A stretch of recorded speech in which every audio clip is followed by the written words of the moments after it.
Pronto. E aí, galera? Deixa eu acertar aqui o negócio. Nossa, como é difícil mexer nesse negócio sem o mouse, viu? Opa. Pera aí. Só um minutinho que não tá entrando. Aí. Agora consegui acertar aqui, ó. Opa. Beleza, galera? Tô acertando aqui a tela, porque da outra vez mandaram perguntas aí nos comentários e eu não tava conseguindo ver. Porque eu tô acostumando com esse computadorzinho aqui. E eu tô sem mouse ainda, né? Então, ó. Por causa de um post que um amigo tinha me marcado. Desculpa. Eu resolvi fazer uma live falando sobre tudo isso daí. Mas na verdade porque eu quero desbocar lá na frente, né? Na relação até de Bíblia e política. E uns colegas tinham pedido um tempo atrás para eu fazer um vídeo respondendo a algum vídeo aí de alguém que falou sobre Romanos 13, que Romanos 13 defendia o Estado mínimo, e outro falando que, por exemplo, a gente não pode querer dizer algo sobre o aborto na esfera pública, porque isso seria impor uma visão religiosa. E aí eu vi que tem vários problemas anteriores. Sacou? Não é só chegar lá e vamos discutir a relação de Bíblia e política, porque eu acho que quando isso acontece, às vezes rolam umas simplificações.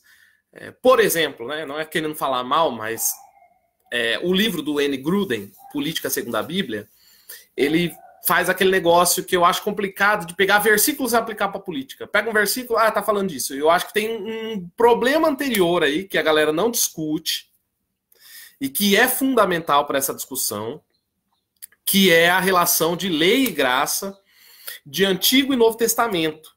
Então eu acho que a treta começa aí. Como relacionar, né? E aí, né, colocando as cartas na mesa, eu sou reformado, eu sou aliancista, então eu enxergo de uma forma essa relação. E o problema é esse, dependendo da relação que você vê entre lei e evangelho, lei e graça, Antigo e Novo Testamento, que não é lei e graça, tá? Não é assim que eu acredito, que Antigo Testamento é lei e Novo Testamento é graça. Não. Então, dependendo de como você enxerga essa relação, aí você vai desenvolver um pensamento político para algum lado. E é uma discussão que às vezes a galera não faz e muitos não têm nem consciência que precisa resolver isso antes. Então, primeiro, essa relação entre lei e graça.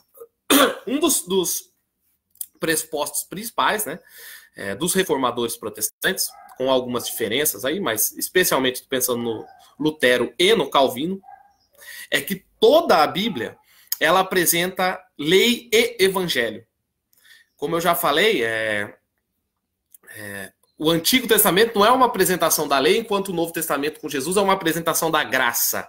Isso já é uma visão já que está imbuída de pressupostos e de uma teologia bem mais contemporânea do que pensam, né, mais moderna. Então não é disso que se trata. Né? Mas então, o que é a lei? A lei, ela é a vontade de Deus expressa em mandamentos e que ela acaba nos condenando, não porque a lei é ruim, mas porque a gente está em pecado. Nós somos pecadores e aí a lei de Deus acaba sendo um motivo de condenação para nós, por causa do pecado, tenha isso claro, né? Então isso é a lei. E o evangelho é justamente a promessa de redenção. Deixa eu abaixar aqui um pouquinho para ver. Tem gente entrando. Então o evangelho ele é é a promessa de redenção.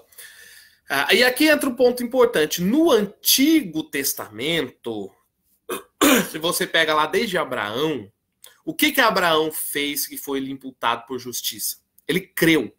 Então, no Antigo Testamento, a salvação já era pela fé. Tá? A salvação não era por obras e no Novo Testamento se tornou pela fé. Isso já é uma interpretação, vou falar depois, dispensacionalista. Nossa, peraí, quanta pergunta. Jesus! Vocês estão arrastando, né? Aliancista Terra Jovem. Ó, já eu leio aí antes do segundo ponto. Então, ó, no Antigo Testamento, a salvação já era pela fé. A lei servia para quê? Para ressaltar uma necessidade da graça de Deus para a salvação. Então, sempre Deus salvou pela graça. Deus nunca salvou pela lei. E nunca as pessoas foram salvas pelas obras da lei. No Antigo Testamento, elas eram salvas pela graça de Deus ou pela fé na promessa do Messias que viria.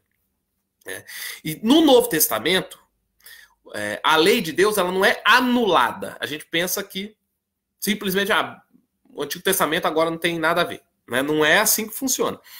A gente sabe que roubar é errado pela lei. E é pela graça que a gente recebe o perdão de um roubo e a capacitação para a gente não roubar, por exemplo. Né? Jesus Cristo ele faz um cumprimento da lei, mas aí tem uma divisãozinha importante que é feita historicamente e biblicamente dá para traçar isso, mas aí é uma discussão bem mais complicada, depois eu posso indicar um livro sobre isso. Mas Jesus ele cumpre a lei. Então, normalmente, isso já está no Tomás de Aquino, e tem antes, há uma tríplice divisão da lei, né, que fazem, que é da lei moral, da lei civil, isso no Antigo Testamento, e da lei cerimonial. A lei cerimonial é a lei que foi cumprida em Jesus. O que é a lei cerimonial? Aqueles ritos de sacrifício, derramamento de sangue, como se fosse aplacar a ira divina, quem não gosta, para perdão dos pecados. Esse sacrifício foi realizado por Jesus Cristo de forma definitiva. Então, essas leis cerimoniais não têm validade. Então, é por isso que o cristão ele não sacrifica um cordeiro para ser perdoado. Ele vai e se confessa, porque o cordeiro já foi sacrificado, que é Jesus, de uma vez por todas.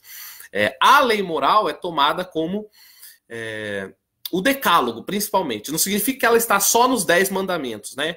Inclusive, dentro da lei cerimonial aparecem aspectos morais e da lei civil também.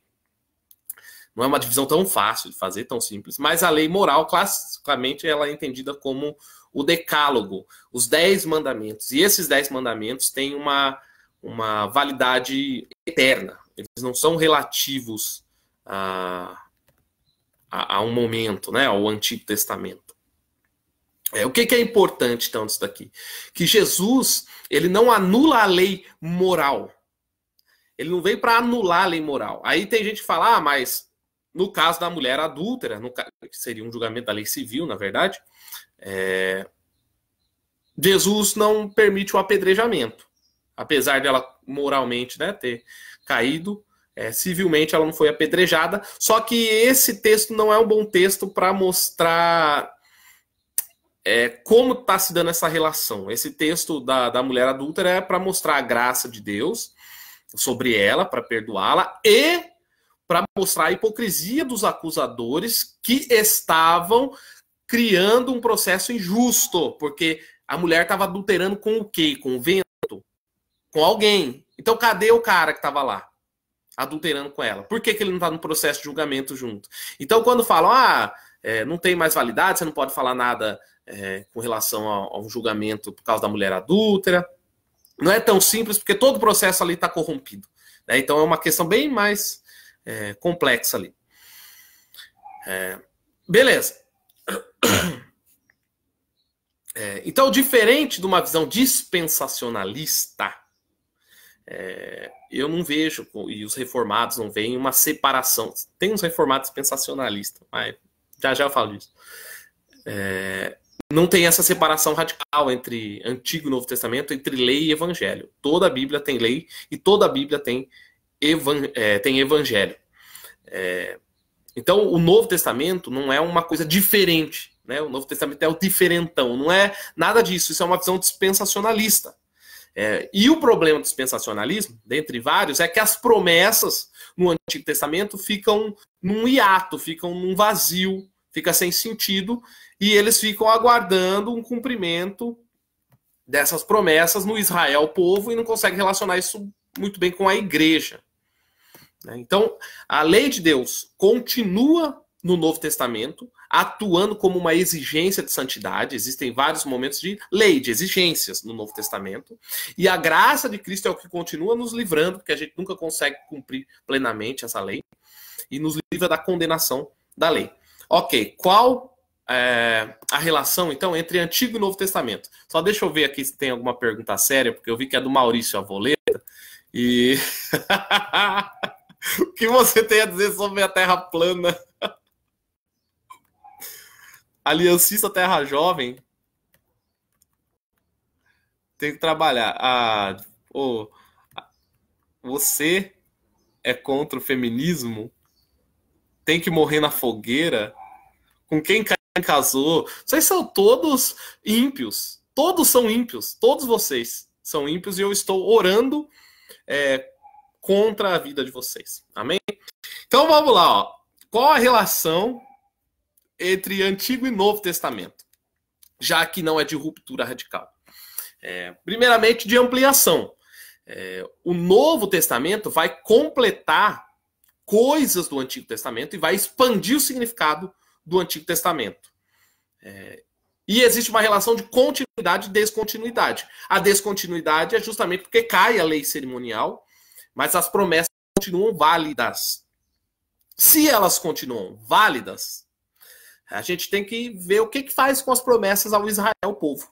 Né? Os dispensacionalistas acabam tratando como se Deus tivesse dois povos. O povo judeu, o povo de Israel, e aí faz lá as peregrinação da Terra Santa, alguns porque é interessante onde Jesus viveu, mas outros porque tem uma admiração assim por judeu, por Israel, como se fossem o povo de Deus. No aliancismo, não. Essas promessas que foram dadas a Israel, elas são transferidas à igreja. Ou o verdadeiro Israel é a igreja. Porque a igreja é como se fosse a filha da promessa, né? Então, tinha os descendentes de Isaac, tô com Abraão na cabeça. Tinha os descendentes de Isaac, Jacó e Esaú, mas não é porque eles eram descendentes físicos que eles eram filhos da promessa. Havia uma promessa que era transferida de Isaac para Jacó. Então não é porque Israel eram judeus que a promessa necessariamente é deles. As promessas são daqueles que têm fé. Então Jacó é quem recebe a promessa ali. E a igreja é quem continua sendo o Israel do Antigo Testamento. Deus não tem dois povos. Né? Tem um termo aí que como falaram? Teologia da substituição, né? Falaram que eu acredito em teologia da substituição. Um amigo, gente fina. Mas é verdade, os reformados acreditam em substituição. Que a igreja é, entre aspas, substituição, mas não é o correto. O correto é continuação. A igreja é a continuação de Israel. Ok. Então, isso que eu falei é para desaguar nessa questão da relação entre Bíblia e política, ou entre a lei de Deus e até a lei civil. Né? Ou como a gente pode pensar essa relação. Deixa eu só ajeitar aqui. Isso é uma bucha, né? Inclusive, dentro do pensamento reformado tem as suas divisões. Por exemplo, qual o papel da lei civil de Israel para a lei civil hoje? Os teonomistas, que são um grupo, entre aspas, tá, mais radical dentro dos reformados, acham que tem uma correspondência mais forte, assim.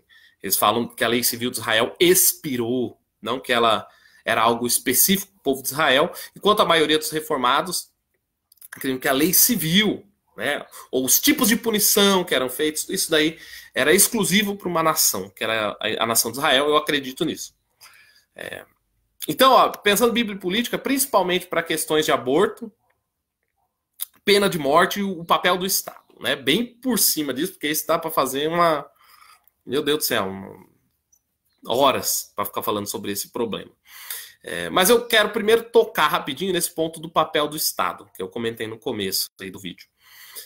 Por quê? Porque um vídeo que foi feito há um tempo atrás usou especialmente Romanos 13 para defender o Estado mínimo. Né? Então, Romanos 13 fala que a atribuição do Estado é punir o ímpio e recompensar o justo, e que o Estado foi constituído por Deus. Só que quem estava fazendo essa leitura e reduzindo o papel do Estado a isso era um dispensacionalista. E aí há um problema, porque ele está pensando a função da autoridade, do governo, das autoridades civis, a partir do Novo Testamento apenas. Por quê? Porque o Antigo Testamento não tem mais uma validade. Entende como é complicada essa relação? Se você acha que o Antigo Testamento não tem uma validade, você pode pegar Romanos 13 para pensar o Estado. Agora, se você é aliancista, você não pode levar em conta só Romanos 13, você tem que levar em conta o Antigo Testamento também. Né? Então, como se toda atribuição do Estado, na visão dispensacionalista de Romanos 13, hein, fosse só aquela. O problema é justamente que se existe essa relação, talvez o governo tenha mais responsabilidades aí. Eu não vou estender nisso, né? Mas só algumas dicas. Por exemplo, de 49 em 49 anos, é isso mesmo, né? Havia o perdão de dívidas, né? O ano do jubileu. E nesse ano do jubileu, escravos eram libertos e propriedades de família devolvida. Então você tinha uma crise financeira, você tinha que se livrar das suas propriedades e tal.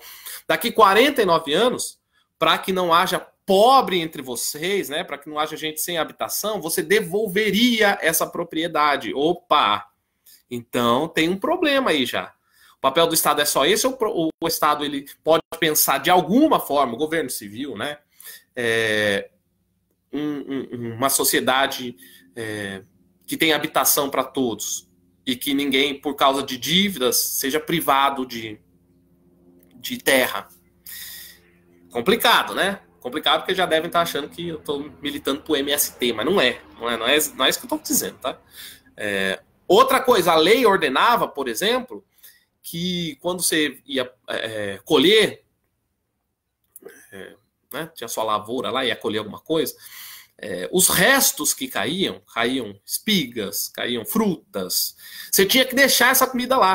Você tinha que pegar o montão da plantação, da árvore. Só que o que caía no chão, você tinha que deixar para os pobres. Então, era uma imposição da lei, que a gente pode pensar no papel do governo, de que deve haver alguma coisa para que o pobre subsista. E que um acúmulo irrestrito pode gerar fome de outro. E que o governo teria por direito dar algum tipo de alimento, colhendo daquele que tem muito, porque a ideia é essa, para que essa pessoa possa comer. Inclusive, até alguns liberais são a favor de algum tipo de imposto nesse sentido, né? Não sei se muitos liberais sabem disso, mas tem. Então, tudo isso tem um princípio moral por trás que permanece válido quando a gente vai pensar o governo hoje. Então, quando eles afirmam, né, principalmente um Estado mínimo, ao que me parece, é mais uma tentativa... Não todos, ok? Porque existem formas de você fazer isso. Né, então, para eu não ser injusto com ninguém. Porque eu conheço liberais que não fazem esse tipo de coisa. Eles vão por outro caminho. Mas alguns sensacionalistas parecem, quando eles afirmam um Estado mínimo, é mais uma tentativa de adequar a leitura bíblica ao liberalismo do que fazer o negócio por outras vias. Né? E aí, lógico, o dispensacionalismo cai bem para tentar fazer esse tipo de coisa. Só que tem problemas, né? Por exemplo, havia um problema dos reformadores contra a usura, os juros. Né? E não, se eu não me engano, não é um problema assim, para os liberais, mas o Lutero era contra os juros e o Calvino era contra os juros em determinada situação. Né? O Calvino pensava assim, podem ter dois tipos de juros. Quando você vai pegar um empréstimo porque você está em necessidade, estou passando fome, estou doente, vou morrer, preciso do empréstimo porque eu não tenho dinheiro, preciso comprar um remédio. Nesses casos, eles eram contra a usura. Não pode ter juros. Agora, se eu for pegar um empréstimo para empreender, vou abrir uma empresa, vou tentar ganhar dinheiro. Aí sim, pode ser cobrado juros. Pode haver usura. Então, não é tão assim, né? Tem que ser mais liberal, não querer mexer em nada de juros. Então, tem coisas aí que os reformadores não se encaixariam tanto com hoje. né? Defendia algum tipo de distribuição de terra, inclusive, né? Com o argumento de que toda a terra pertence ao Senhor. Isso até no Calvino, até, né? O capitalista que a galera gosta de falar. Não era tão por aí. Mas não era um socialista também. E defendia até a escola pública, né? Tem gente, várias pesquisas que colocam o germe da escola pública nos reformadores protestantes, para que todo mundo tenha acesso, claro, para todos aprenderem a ler, para ler a Bíblia, né? Essa é a ideia principal, ou inicial aí. Então, de qualquer forma, existe um sistema de impostos aí, até em países, em todos, na verdade, os países da Reforma Protestante. Ok, mas para não falar que eu estou batendo os liberais, né? Pro outro lado da coisa aqui, que foi o post que meu colega marcou, falando sobre a legalização do aborto. E aí, a ideia era o seguinte, né? Da Frente Evangélica da Legalização do Aborto, eu não lembro a página. Que lá estava que pessoalmente eram contra o aborto, mas eram favoráveis à descriminalização, porque isso gera morte de mulheres, pobres, negras. Esse argumento que é falacioso, né? Eu não vou entrar nisso, mas é falacioso. Quem quiser aprofundar nisso tem que ler. Tá ali, ó. Opa!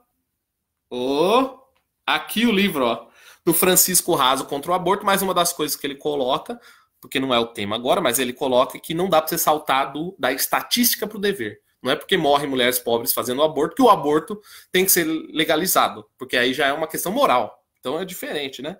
Não é porque tem gente que morre por causa de crime hediondo, ou que pratica crime hediondo, e essas pessoas podem ser mais pobres, de repente, por causa do índice de criminalidade concentrado principalmente na periferia, que eu vou legalizar o crime hediondo, né? Então uma coisa tem a ver com a outra, né? Dever é uma coisa, estatística é outra.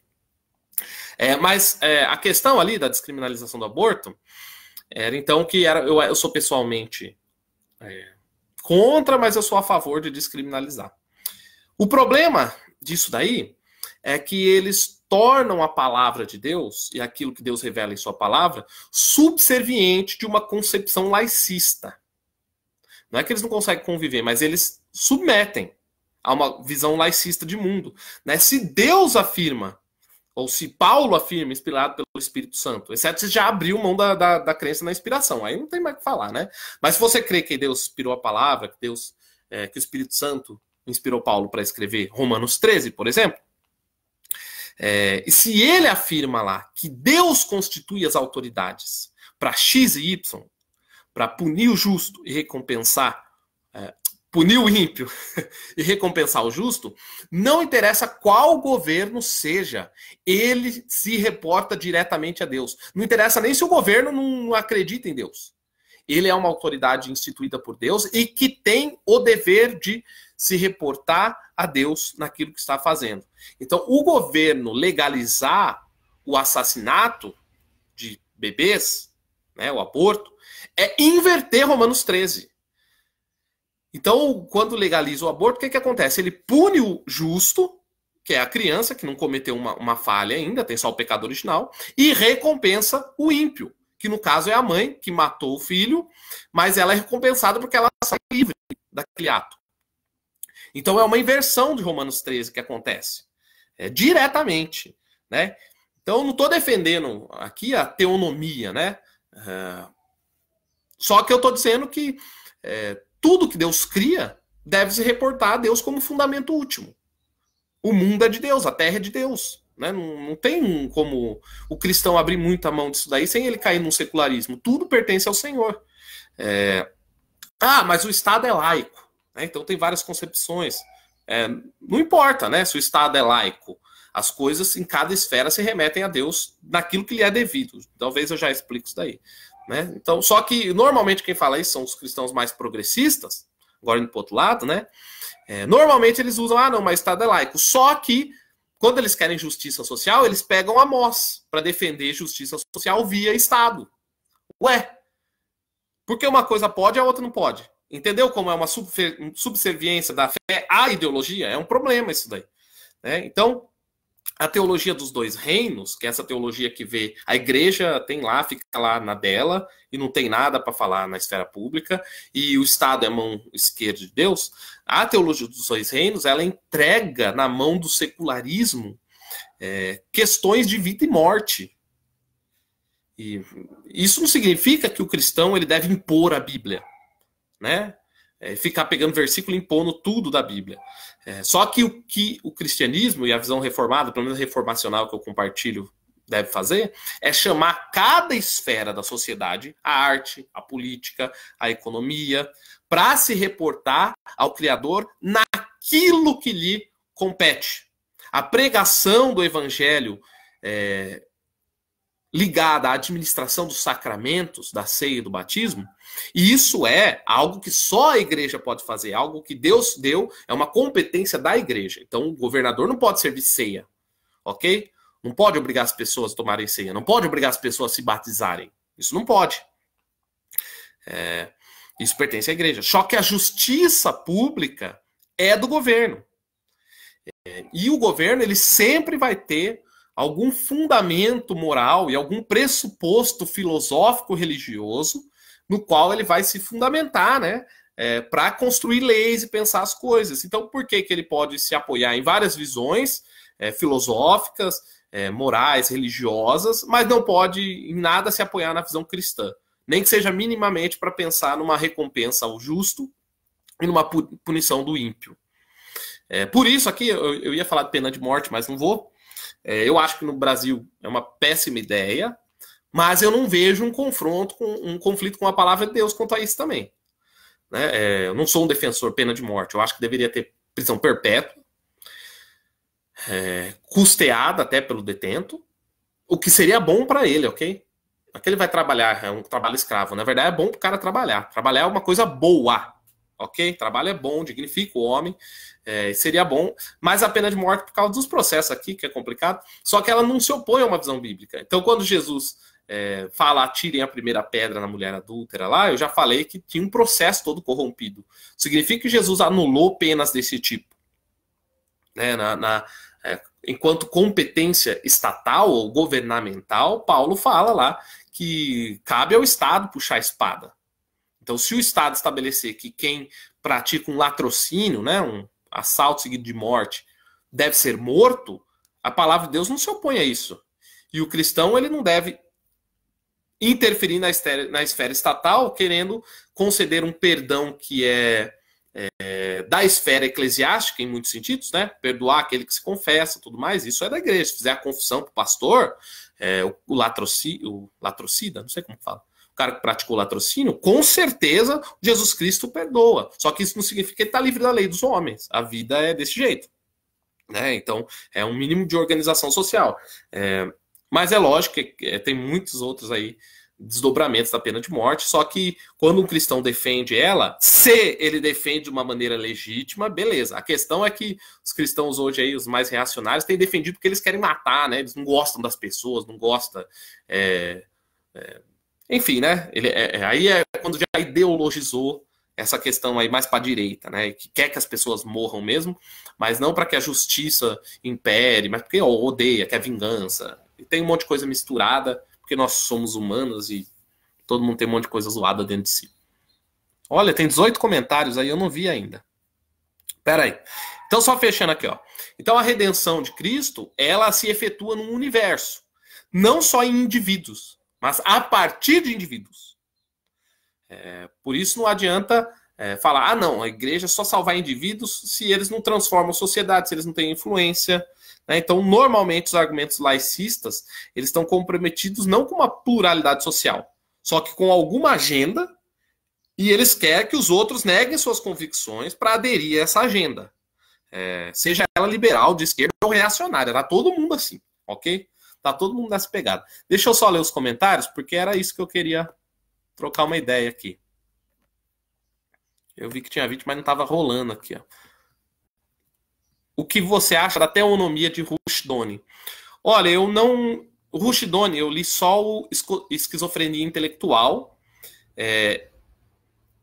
e Dele foi isso. E eu li um pouco do Greg Benson. Eu não sei nem se é assim que fala. Greg Benson, sei lá. O que eu acho, os teonomistas, eles são mestres da lógica. Só que eu acho que eles, às vezes, falta graça comum. Porque eles são muito pressuposicionalistas, fortes, assim, né? Eu acho que falta um pouco de graça comum. E aí eu acho que as soluções que os teonomistas dão são um pouco simplistas. Por exemplo, no caso da educação. O Rushdoony levanta questões, mas que não se aplicam no Brasil, por exemplo, a educação pública. Imagina, virar tudo de educação confessional privada no Brasil significa que o pobre vai estar terminantemente excluído da educação, porque não é rentável, então ninguém abriria escola particular na periferia, porque não é um negócio que dá dinheiro. Então acaba precisando um pouco da esfera pública, mesmo tendo aqueles problemas que o Rushdoony coloca, e é verdade que a escola acaba reproduzindo algumas ideologias do Estado. Então, assim, né, tem que ponderar. Eu não li o Cristianismo e Estado do Rushdoony. Eu quero ler ainda, esse eu quero ler. Mas, enfim, né. Eu perdi um pouco o preconceito lendo os teonomistas. Eu tenho um pouco ainda por causa dos teonomistas de internet, né, que às vezes são meio chatos, assim, mas tem coisas que fazem sentido, mas eu não sou um teonomista, não. Sou reformacional. Abraço aqui de Cabo Frio. Abraço. Teologia da Nova Aliança. O que você acha? Cara, eu não conheço tanta teologia da Nova Aliança, não. Eu já li algumas coisas, mas eu não me lembro bem, não. Quais os autores que te influenciam? Doivert, né? Kuyper, o Roger Scruton, um pouco também. N.T. Wright, John Stott um pouco, nesses assuntos, né? O Tim Keller, bastante, mas nesses assuntos aí. Tem outras áreas que eu gosto também aí. O Calvino, o Agostinho, mas aí tem o Alistair McGrath para outras questões, diálogo ecumênico, mais saudável, assim, eu gosto dele.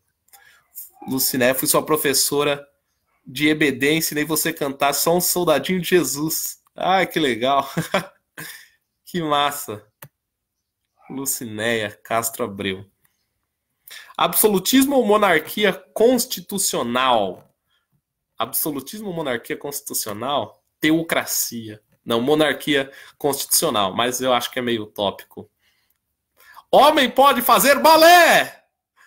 Olha, pode fazer balé. As perguntas dos caras. Homem pode fazer balé? Você, né? Esses caras ficam querendo me pôr no saia justa.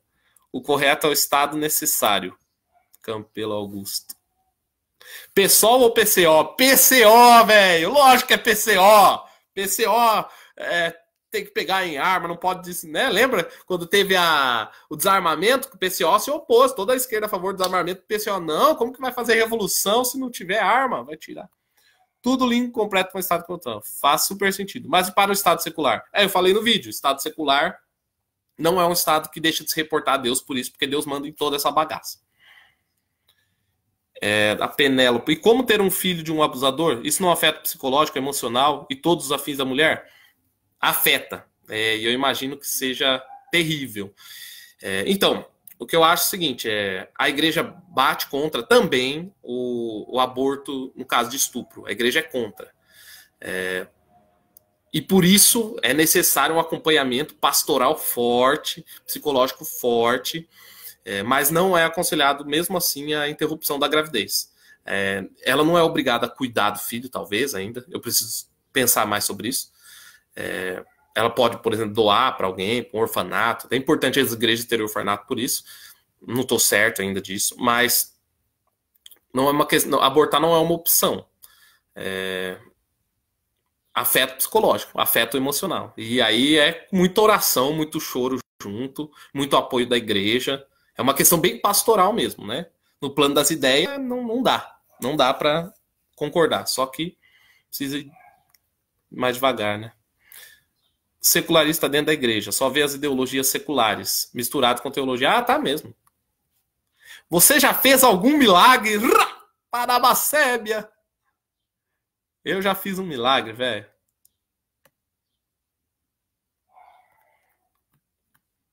Fiz regime uma vez. Ué, aborto não pode, é contra a palavra, mas a morte no latrocínio pode ser perdoada? Não entendi. Não, a questão é a seguinte. Uma mulher que aborta e se arrepende diante do Senhor, ela é perdoada, ok? A questão não é essa. O aborto não deixou de ser errado porque ela fez. Inclusive, é por isso que ela se arrepende. O latrocida, não sei como que chama, o cara que mata, né, assalta e mata, ele também pode ser perdoado. Não significa que ele não vai pagar legalmente por causa disso daí. Então, a questão é essa, né? Todos os pecados podem ser perdoados, exceto a blasfêmia contra o Espírito Santo, porque é uma pessoa que vai se recusar a ser perdoada, ela nunca vai se arrepender. Eu não gosto de você. É pecado eu querer pena de morte para você? Olha, irmão, não sei, mas nesse momento eu tô orando contra a sua vida também, tá? E não sei se eu tô pecando por isso. Pergunta séria. O que foi, Jaque? Pergunta séria agora. Por que acredita que o Antônio Carlos Costa é tão rejeitado dentro do contexto evangélico hoje? Por quê? Vamos lá. Primeiro, porque uma onda muito forte bolsonarista tomaram os reformados aí. Eles viraram tudo bolsonarista. Tudo não, né? A boa parte. Alguns votaram no Bolsonaro, mas não se posicionaram publicamente. Tem os níveis aí. Mas ficaram muito direitistas e um monte de gente começou com esses clichês rasos. É de esquerda, até nego que é social-democrata, então é do diabo, né? Tá o Tim Keller jogar no inferno, falar que o Tim Keller é marxista e tudo mais. Falar que, no caso do Antônio Carlos Costa, falar que ele é um instrumento do diabo, né? Foi o mesmo rapaz que gravou o vídeo do Romanos 13 lá. Eu acho que ele é odiado, primeiro, por isso, e segundo, porque na eleição, eu acho que o Antônio Carlos Costa foi um pouco desproporcional nas críticas dele. Ele criticou muito o Bolsonaro, muito o fascismo, e não criticou tanto o PT. E isso, ele podia ter ponderado mais. Eu gosto demais dele. Mas ele podia ter ponderado, entendeu? Criticar pelo menos os dois lados. Já que você vai se expor publicamente para criticar, critica geral, né? Todo mundo te odeia. Aí quem acha que outra coisa já não te odeia também. Então eu acho que foi isso. Teve um pouco de culpa dele. Apesar de ele muitos anos já ter criticado o PT, mas na eleição isso parece tomar partido quando você só critica um lado, que é o caso do Franklin Ferreira, né? Jogando em nomes assim. Franklin Ferreira também só critica a esquerda, as críticas dele à direita são muito tênues e tudo mais, e ele podia, às vezes, bater mais forte. Acho que o Franklin tá mais radical à direita, mas falam que ele pessoalmente é diferente e tal. Eu não conheço ele. Então, o Carlos Costa já encontrei com ele. Mas o ACC é isso, né? Ele é um cara fera, assim, tem feito bastante coisa. Beleza, gente. Então é isso. Deu 36 minutos já, meu Deus do céu. Um abraço. Até mais ver. É isso aí.